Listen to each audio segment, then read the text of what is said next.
So hi guys, welcome back to Tech Tuesday. I'm Misha, the third generation technical manager of Top Dutch Solar Racing.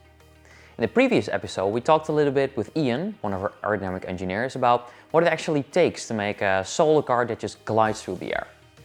But in this episode, we'll talk about what materials we actually need to make this car. For that, I brought Kees with me. Hey Misha. So, can you briefly introduce your job in the team and why it is so important? Yeah, I'm one of our structural engineers of the team. Summarizing a bit of our job, you could basically say that we make sure that our car is strong, safe and reliable while meeting all the technical regulations of the race. And how would you go about this? In the beginning, it's a long research progress to find the best materials. We have to look at strength-specific and weight properties, but also we have to take into account the cost, their availability and how easy it is to work with them. Okay.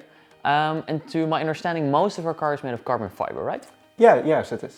And when you select this type of carbon fiber, I guess you have to do some calculations to see if the body is strong enough for all of the forces that it's subjected to?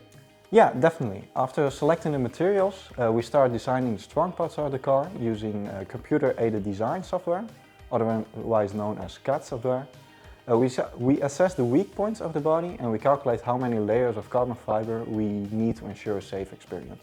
Okay, and besides all of the computer work, I think you're also responsible for the building phase of the car. Yeah, the lamination process. We received the molds of our car in real size. We started layering carbon fiber on it and we just built the car layer by layer.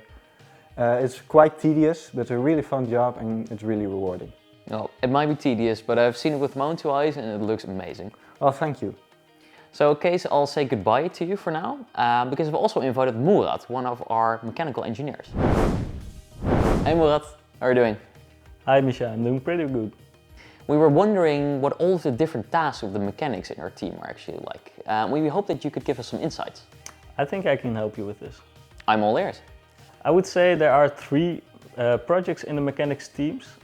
These would be the suspension, the steering and the deck opening mechanism. And then you would be responsible for one project per person. Yes, but we also give feedback and revise each other's work, so that we can see any possible weaknesses.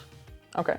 Let's say that you put a normal car side by side to a solar car. From your perspective, what will be the biggest differences from a mechanical sort of view? Well, with regards to suspension, solar cars have a very low suspension height. This is to reduce wind resistance, and also it is designed in such a way that it is very light.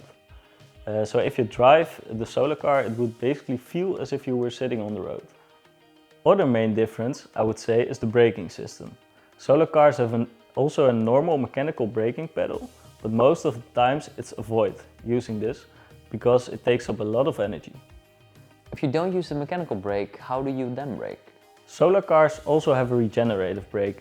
It's a brake flipper, a bit less strong than a regular pedal, but it permits to gain energy lost from braking by, let's say, changing the direction of the motor.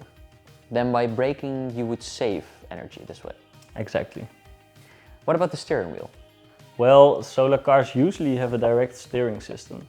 This means that the moving pair of wheels is directly attached to the steering wheel, so that the mechanism is lighter and the consumption of energy is as little as possible.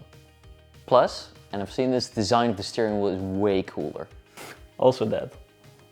So I found this super interesting to hear. I can't really wait to see what's coming up in the next episode. What are you talking about?